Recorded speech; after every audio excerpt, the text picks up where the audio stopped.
성경 말씀 함께 보시겠습니다. 여호수아서 7장 1절에서부터 12절까지의 말씀입니다. 이스라엘 자손들이 바친 물건을 인하여 범죄하였으니 이는 유다 지파 세라의 증손 삽디의 손자 갈미의 아들 아간이 바친 물건을 취하였음이라. 여호와께서 이스라엘 자손들에게 진노하시니라.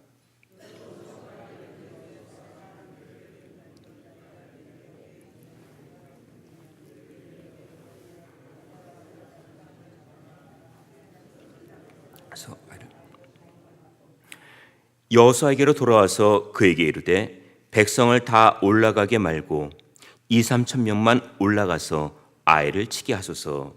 그들은 소순이 모든 백성을 그리로 보내어 수고롭게 마소서 하므로 백성 중 3천 명쯤 그리로 올라갔다가 아이 사람 앞에서 도망하니 아이 사람이 그들의 36인쯤 죽이고 성문 앞에서부터 스바림까지 쫓아와서 내려가는 비탈에서 쳤으므로 백성의 마음이 녹아 물같이 된지라. 여호수아가 옷을 찢고 이스라엘 장로들과 함께 여호와의 궤 앞에서 땅에 엎드려 머리에 티끌을 무릅쓰고 저물도록 있다가 여호수아가 가로되 슬프도소이다. 주 여호와여, 어찌하여 이 백성을 인도하여 요단을 건너게 하시고 우리를 아모리 사람의 손에 붙여 멸망시키려 하셨나이까? 우리가 요단 저편을 족하게 하고 거하였다면 좋을 뻔하였나이다.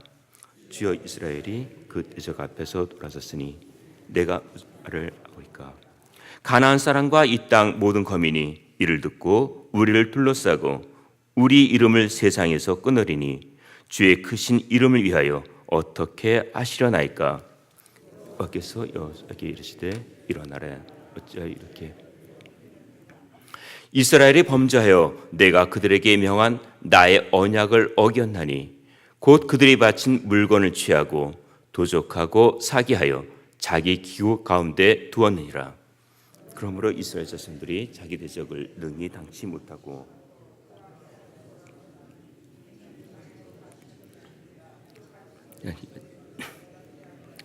너희와 함께 실패는 성공의 어머니다라는 말이 있습니다. 실패한 사람이 다음에는 시행착오를 거치지 않고 성공에 한 걸음 더 가까이 갈 수 있기 때문입니다. 실패는 인생에서 좋은 경험이 됩니다. 그러나 그 실패가 유익이 되기 위해서는 원인이 무엇인지 분석하고 찾아야 합니다. 요단강을 기적으로 건너고 여리고성을 기적으로 무너뜨린 이스라엘의 사기가 높이 올라가고 있습니다. 만약 이런 식으로 계속 나간다면 가나안뿐만이 아니고 전 세계도 정복할 수 있을 것 같습니다. 하지만 여호수아와 이스라엘 백성들은 여리고 다음에 있는 아이라는 작은 성에서 어이없게 패함으로 큰 절망에 빠지게 됩니다. 그러면 여리고성을 무너뜨린 이스라엘 백성들이 어떻게 아이와의 싸움에서 패하게 되었는지, 여기서 우리에게 주는 교훈은 무엇인지 찾아보도록 하겠습니다. 첫 번째는 아간의 범죄 때문입니다. 본문 1절입니다. 우리 다시 한번 봉독합니다. 이스라엘 자손들이 바친 물건을 인하여 범죄하였으니 이는 유다 지파 세라의 증손 삽디의 손자 갈미의 아들 아간이 바친 물건을 취하였습니다. 여호와께서 이스라엘 자손들에게 진노하시니라. 1절의 내용이 아주 구체적입니다. 이스라엘 자손들이 바친 물건을 인하여 범죄하였으니 이는 유다 지파 세라의 증손 삽디의 손자 갈미 아들 아간이 바친 물건을 취하였음이라.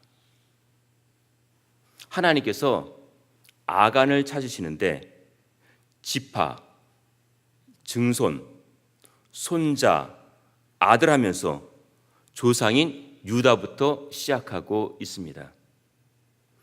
우리는 유다의 잘못을 기억하고 있습니다. 유다는 며느리 다말과 관계를 맺고는 다말이 임신했다는 소식을 듣고는 그를 끌어내려고 합니다. 잘못은 자기가 하고 그 잘못을 다른 사람의 잘못으로 돌리고 있습니다. 우리는 아간의 범죄를 보면서 유다의 범죄를 떠올리고 있습니다. 이 사건을 통해 죄는 잘 지워지지 않는 흔적으로 남는다는 것을 보게 됩니다. 하나님은 나의 모든 부분을 살피고 계십니다. 하나님은 힘없는 한 사람의 기도를 들어주시듯 작은 자 한 사람의 잘못도 보고 계십니다. 아간은 자기 죄를 쉽게 생각했던 것 같습니다. 그 많은 사람들 가운데 나 한 사람의 죄가 그렇게 큰 영향을 미칠까라는 생각입니다. 어차피 무너지는 여리고 성입니다. 어차피 죽게 되는 여리고 사람들입니다. 어차피 다 곳간에 놓게 될 물건들입니다. 그렇다면 그 많은 물건들 가운데 그 정도 가졌다고 문제가 되겠느냐 하는 것입니다. 아간은 하나님의 명령을 어기고 실리를 챙겼습니다. 하지만 아간 한 사람의 숨은 범죄가 한 민족의 공동체를 실패의 충격과 고통 속으로 몰아 넣었습니다. 하나님은 한 사람 한 사람을 중요하게 보십니다. 나는 그저 한 공동체 안에 있는 작은 존재에 불과하지만 하나님께서는 주목하고 계십니다.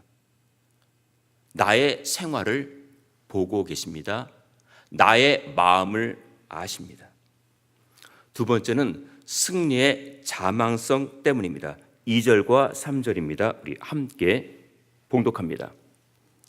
여호수아가 여리고에서 사람을 베델 동편 베다웬 곁에 있는 아이로 보내며 그들에게 일러 가로되 올라가서 그 땅을 정탐하라 하매 그 사람들이 올라가서 아이를 정탐하고 여호수아에게로 돌아와서 그에게 이르되 백성을 다 올라가게 말고 2-3천 명만 올라가서 아이를 치게 하소서.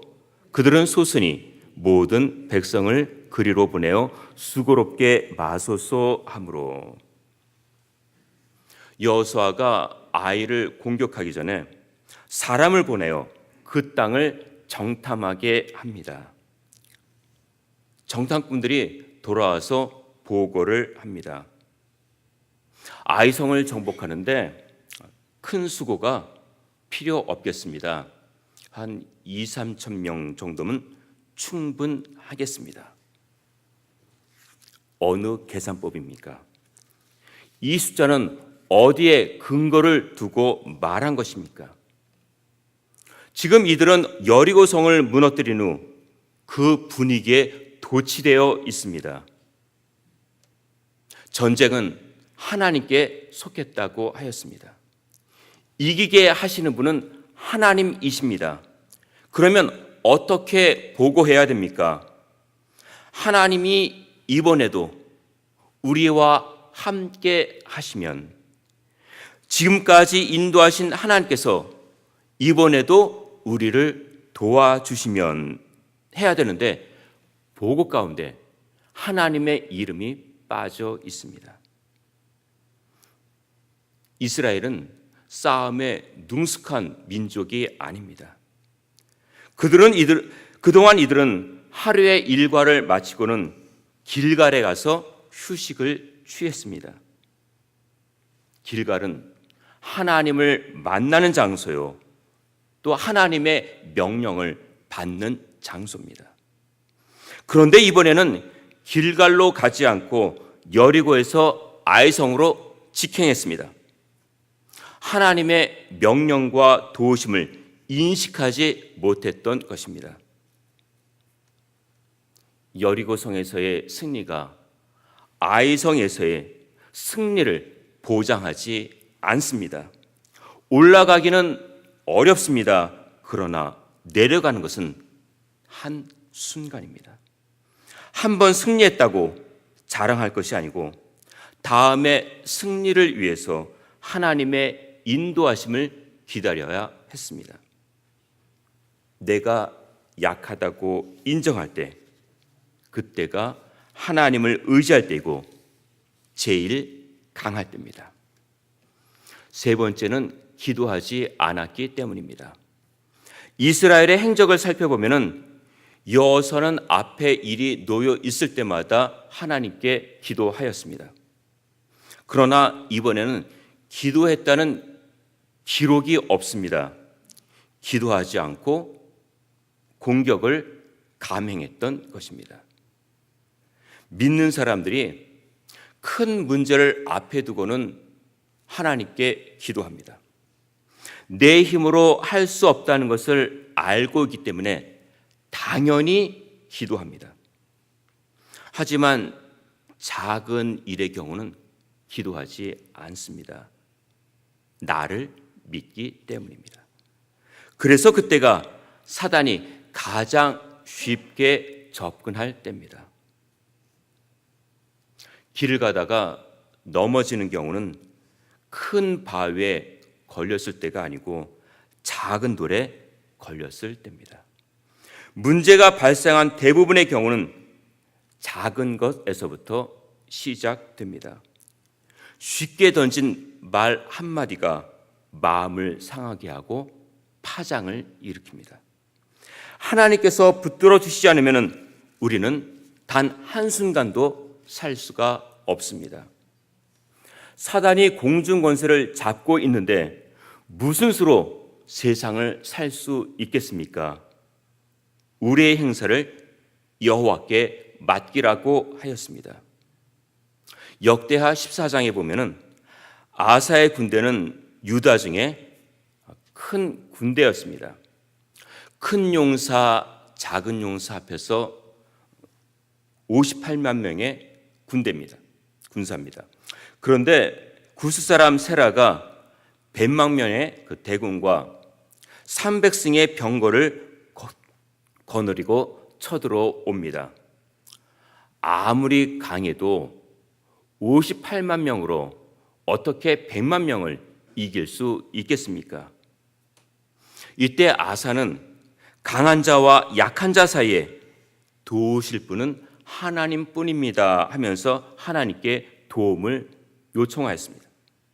이들은 무기와 전술로 대항하지 않고 하나님께 기도하여 승리할 수 있었습니다. 아이성에서의 실패는 자기 만족과 자기를 의지한 결과였습니다. 하나님은 내가 생각하는 작은 일에도 함께 하십니다. 믿음의 싸움에서 한 번 승리했다고 멈추지 말고 계속해서 도우시는 하나님의 손길을 바라보며 사시기를 바랍니다. 또 실패했다고 낙심하지 말고 그 일을 교훈 삼아 기도하면서 하나님을 의지하며 믿음으로 나아가시기를 바랍니다. 합심해서 함께 기도하시겠습니다. 내 앞에 놓여 있는 크고 작은 일들을 기도하면서 하나님의 도우심으로 헤쳐나가도록 나의 믿음이 견고해져서 하나님 나라를 소망하며 살 수 있도록 내일 주일인데 잘 준비하여 경건하고 온전하게 보내며 우리에게 맡겨진 사역도 기쁨으로 감당하도록 우리 다 함께 한 목소리로 기도하시겠습니다.